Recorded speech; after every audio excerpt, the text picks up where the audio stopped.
네, 여러분 영화 좋아하십니까? 네, 저는 개인적으로 영화를 참 좋아합니다. 그런데 요즘에는 볼만한 영화가 없습니다. 영화관에 가는 것도 비싸고 잘 가지지 않습니다. 그리고 또한 넷플릭스와 같은 OTT 산업이 발전하면서 상업적인 영화들이 대부분을 차지하고 있는 것처럼 느껴집니다. 대표적으로 상업적인 영화라고 하는 것들은 뭐 코미디, 액션, 히어로물 이런 것들이 될 텐데, 이런 영화들은 이제 대부분 돈을 벌기 위한 산업들이죠. 특히 히어로물 같은 경우에는 요즘 마블이나 DC나 이런 데에서 이런 영화들을 많이 찍어내고 있습니다. 이런 히어로물의 영화를 보면 인류가 위기에 처했을 때 갑자기 놀라운 기술을 가지고 있거나 초월적인 힘을 가진 영웅이 등장하죠. 그래서 인류를 위기에서 건져내고 평화로운 일상을 지켜내는 모습을 보게 됩니다. 어떤 면에서 보면 이러한 모습은 성경을 모티프로 하는 것처럼 보이기도 합니다. 마치 히어로를 메시아처럼 그려놓는 때도 있기 때문이죠. 오늘 우리가 읽은 본문을 가만히 살펴보면 이런 히어로물을 보는 듯한 느낌을 살짝 받습니다. 위기에 처한 이스라엘에게 등장한 영웅이 있었습니다. 그가 바로 누구입니까? 온니엘입니다. 온니엘이라는 사람이 나타나서 메소포타미아 왕을 대적하죠. 메소포타미아 왕을 대적하면서 구산 리사다임을 무찌르는 모습을 보여줍니다. 이것이 오늘 본문이 보여주는 느낌이라고 볼 수 있습니다. 우리는 때로는 이런 영웅이 우리의 삶에 나타나길 원하기도 합니다. 그것은 우리의 삶이 참 어렵기 때문이기도 하죠. 그래서 영웅 같은 한 사람이 나타나서 우리의 모든 어려움들을 샥 해결해주고 우리를 평안한 삶으로 인도해주길 기대하기도 합니다. 하지만 성경은 온니엘을 영웅처럼 묘사하고 있지는 않습니다. 실제로 누군가가 혜성처럼 등장해서 우리의 모든 문제를 해결해 줄 것이라고 얘기하지 않습니다.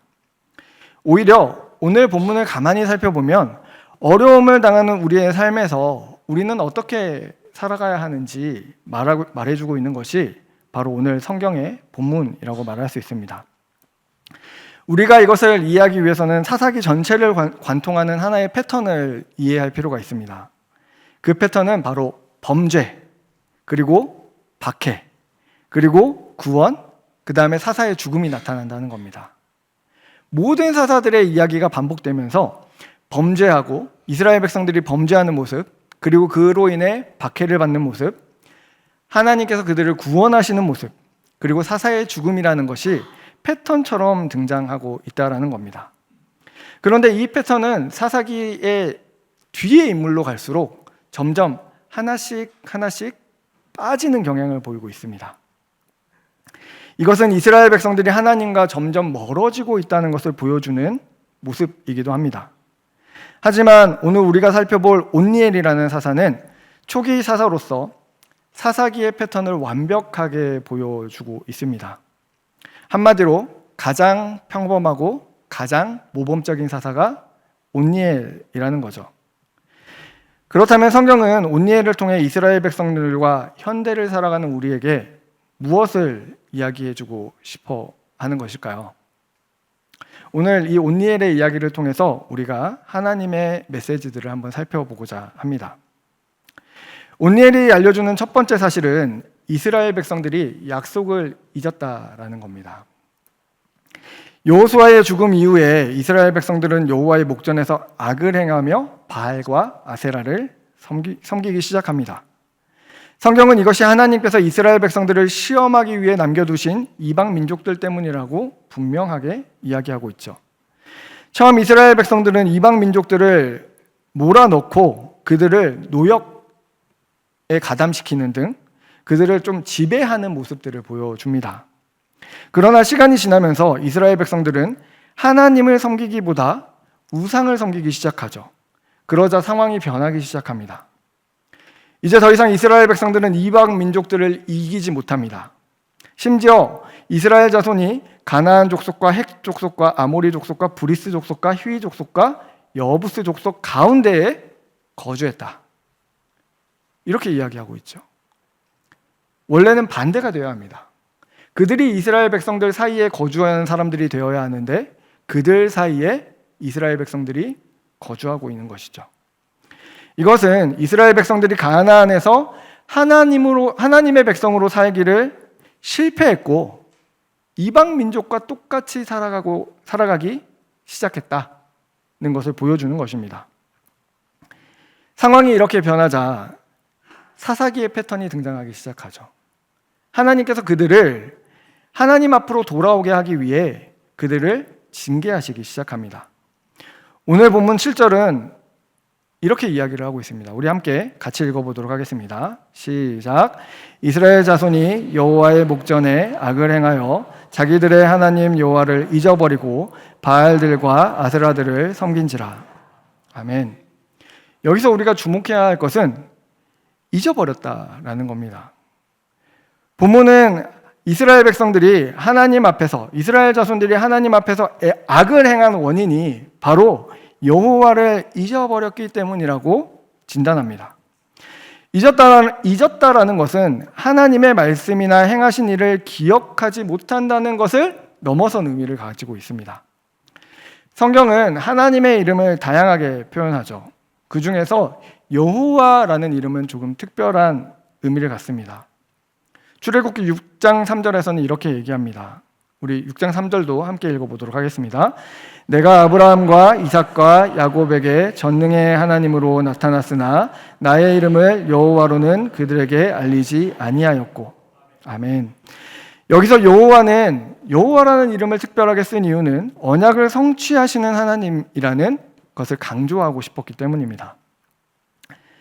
이것은 출애굽기를 통해서 이스라엘 백성들이 본 것이 하나님의 초자연적인 역사이고 아무런 힘도 없는 이스라엘 백성들을 애굽에서 나오게 하셨고 그들을 광야에서 이끌어 가나안 땅, 약속의 땅인 가나안 땅으로 들어가게 하셨음을 의미하는 겁니다.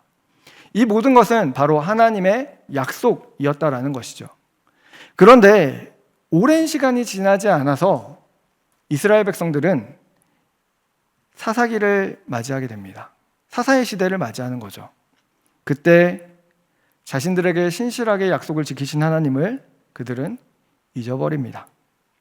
더 이상 출애굽을 통해서 하나님께서 하신 일이 민족들 사이에 언급되지 않습니다. 현실이라는 거대한 삶 속에 파묻혀서 그들은 하나님의 약속을 잊어버리고 세상의 백성들과 동일한 방식으로 살아가기 시작했던 것입니다. 그래서 하나님께서는 그들에게 여호와를 잊어버렸다라는 평가를 남기시는 겁니다. 사실 이스라엘에게 있어서 기억이라는 것은 중요한 의미를 담고 있습니다. 특별히 신명기에 보게 되면 하나님의 말씀을 기억하다라는 것과 잊었다라는 이 두 단어를 계속해서 반복하여서 보여줍니다. 그러면서 기억하게 됐을 때 순종하고 잊어버렸을 때 불순종한다라는 의미를 담고 이야기를 합니다.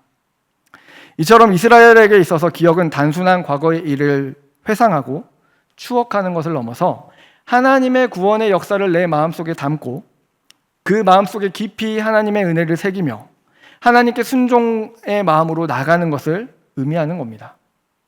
구원을 약속하는, 구원을 확신하는 의미를 갖고 있는 것이죠.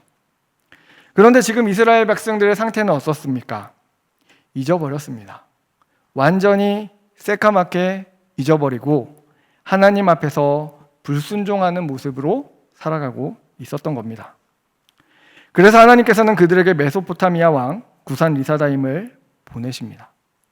하나님께서는 구산 리사다임에게 이스라엘을 파셨다라고 기록하고 있습니다. 그리고 그들의 처지는 8년 동안 구산 리사다임을 섬기는 사람들이 되어야 했습니다.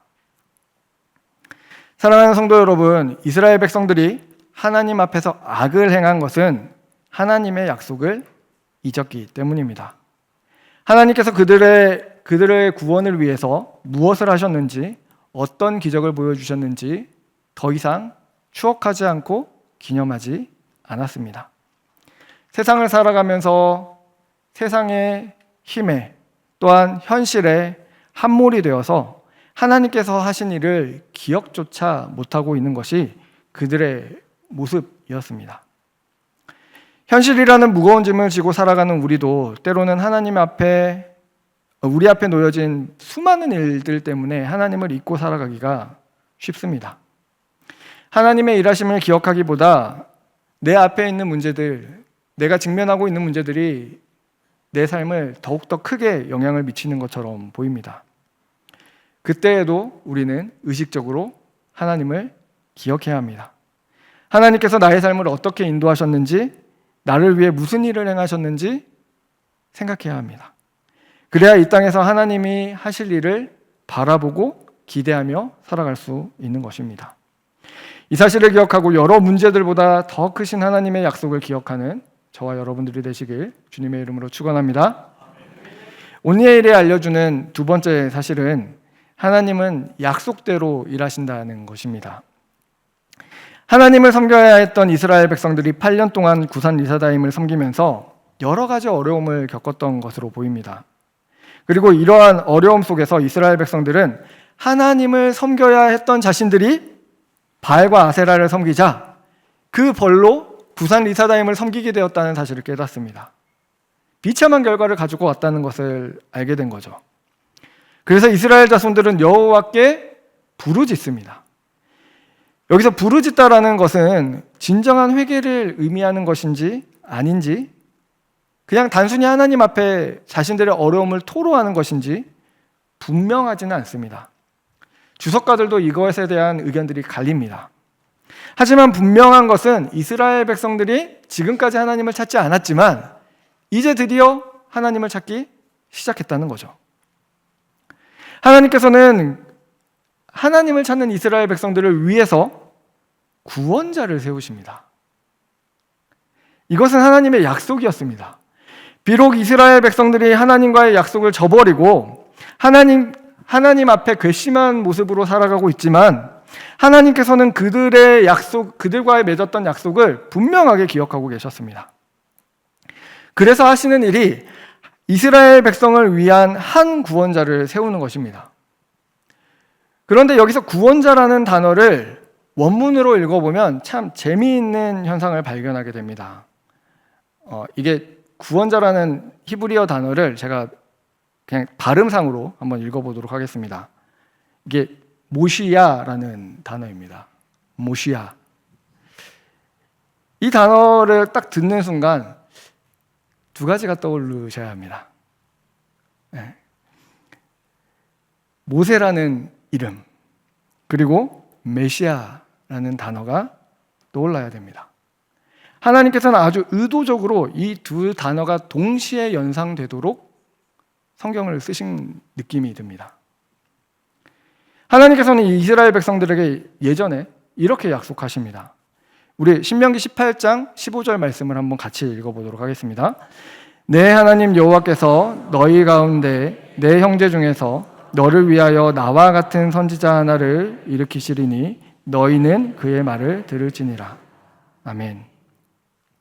이 말씀은 모세를 통해 가나안 땅에 들어갔을 때 이방 민족들의 가증한 행위, 즉 우상을 섬기는 것을 본받지 말라라고 말씀을 전하시면서 이런 얘기를 남기시고 있는 겁니다. 그들 중에서 모세와 같은 선지자 한 사람을 세워서 하나님을 기억하게 하시겠다는 겁니다. 모세와 같은 한 선지자를 통해서 하나님의 말씀을 전해주겠다고 약속을 하시는 겁니다. 여기서 말하는 모세와 같은 한 사람, 이게 누구일까요? 물론 궁극적으로 보면 예수님에 대한 이야기를 담고 있는 것이지만 이 모시아라고 하는 이 단어를 통해서 이 본문 구절이 생각나게 하면서 바로 온니엘이 하나님께서 세우신 사사라는 것을 의미하고 있는 거죠. 그리고 이 모시아라는 이 사사 온니엘을 통해서 하나님의 말씀을 선포하게 하시겠다라는 겁니다. 그를 통해서 이스라엘 자손들의 마음을 하나님께로 돌아오게 하고자 하시는 하나님의 약속이 담겨 있는 말씀인 거죠. 그래서 하나님께서는 특별히 이 온니엘이라는 사람을 구원자, 모시아라고 부르시며 그를 구원자로 세우시는 겁니다. 사랑하는 성도 여러분, 이스라엘 백성들은 하나님의 약속을 잊었지만 하나님은 자신의 약속을 기억하셨습니다. 비록 하나님의 말씀을 어기는 이스라엘 백성들을 보시면서도 하나님은 그들과의 약속을 신실하게 지키십니다. 하나님께 그들이 부르짖을 때 하나님께서는 응답하셨고 모세와 같은 한 선지자를, 한 사람을 보내주십니다. 그리고 그를 통해 구원의 은혜를 베풀어 주시는 거죠. 하나님께서는 우리에게도 이와 동일한 일을 하셨습니다. 우리가 아직 죄인 되었을 때 그리스도께서 우리를 위하여 죽으심으로 하나님께서 우리에 대한 자기의 사랑을 확증하셨느니라. 아멘. 이 로마서 5장 8절의 말씀처럼 하나님은 약속대로 죄 가운데 살아가는 우리에게 약속대로 그리스도를, 예수 그리스도를 보내어 주셨습니다. 그리고 우리를 구원해 주신 것이죠. 우리는 이러한 하나님의 은혜를 기억해야 합니다. 하나님께서 약속하신 것은 반드시 이루십니다. 우리는 그렇기에 약속의 말씀을 붙잡아야 힘겹고 어려운 삶에서 믿음으로 살아갈 수 있는 것입니다. 이 사실을 기억하고 이 땅을 약속을 붙잡고 살아가는 우리 모두 될 수 있도록 여러분들과 제가 되길 주님의 이름으로 축원합니다. 온니엘이 알려준 세 번째 사실은 하나님을 기억하게 하는 겁니다. 하나님께서 택하신 온니엘이라는 사람은 참 독특합니다. 그는 여호수아 15장에서 먼저 소개되어 있습니다. 그는 갈렙의 아우 그나스의 아들, 즉 갈렙의 조카입니다. 그리고 갈렙이 기럇세벨을 점령하는 자에게 자기의 딸 악사를 주겠다고 이야기했죠. 그래서 온니엘이 용감하게 나서서 그 땅을 점령했습니다. 그래서 갈렙의 사위이기도 한 것이죠. 그는 전쟁에서 승리를 거둘 수 있는 용맹함과 지혜를 가진 사람이었습니다. 그런데 이렇게 용맹하고 능력 있는 사람, 지혜를 가지고 있는 이 사람이 이스라엘 자손들이 8년 동안 구산 리사다임을 섬기고 있을 때 무엇을 하고 있었을까요? 다른 이스라엘 자손들과 똑같이 구산 리사다임을 섬기며 살았습니다. 여느 이스라엘 자손들과 동일한 일상을 살았다라는 겁니다. 그가 왜 먼저 나서서 싸우지 않았는지 성경은 침묵합니다. 겁이 났는지, 이스라엘 자손들이 집결되지 않았는지, 갑자기 싸울 능력이 사라졌는지 모릅니다. 어째서 이스라엘 백성들이 고난당하고 있는 그 상황에서 힘도 있고 능력이 있는 온니엘이 가만히 있었을까요?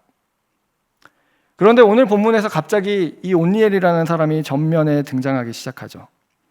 마치 영화 속의 히어로처럼 자신의 능력을 숨기고 살다가 도저히 참을 수 없게 되자 자신의 능력을 발휘한 것일까요?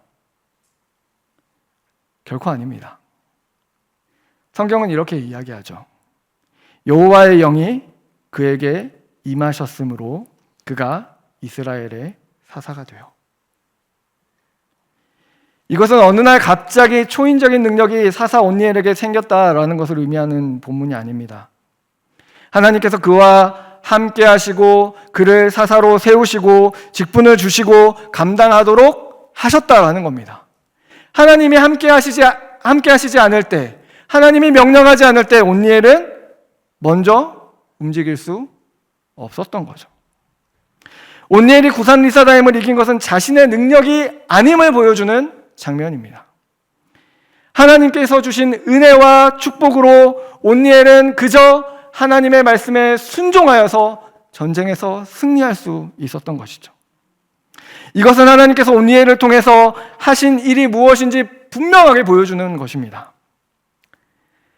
하나님께서는 온니엘을 모세와 같은 한 선지자로 세우시고 그를 통해 이스라엘 백성들에게 하나님의 약속이 무엇인지 기억나게 하셨습니다. 하나님이 자신들을 위해 어떤 일을 행하셨는지, 어떻게 애굽에서 건져내셨는지, 어떻게 광야를 건너오게 하셨는지, 어떻게 가나안 백성들과 싸워 이기게 하셨는지 기억하는 도구로 온니엘을 사용했다라는 겁니다. 한마디로 얘기하면 온니엘은 하나님을 기억하게 하는 매개체라는 것이죠. 드디어 이스라엘 백성들이 범죄하고 박해를 받은 후에 드디어 하나님의 구원의 역사가 이루어졌습니다. 이를 통해서 하나님께서 원하시는 일은 그들이 전쟁에서 승리하여 자유롭고 평안하게 살았던 것이 아니라 그들이 잊었던 하나님을 기억하는 것이었습니다. 하나님을 다시 바라보게 되는 것입니다. 그러자 평안한 역사가 40년 동안 이어집니다. 온니엘이 죽기까지 40년이라는 시간 동안 하나님을 기억하고 하나님을 섬겼음을 의미하는 겁니다. 사랑하는 성도 여러분, 온니엘의 역할이 무엇입니까? 사사 온니엘의 역할은 무엇이었습니까? 그는 하나님을 기억하게 하는 도구였습니다. 우리에게도 하나님을 기억하게 하는 것들이 필요하죠.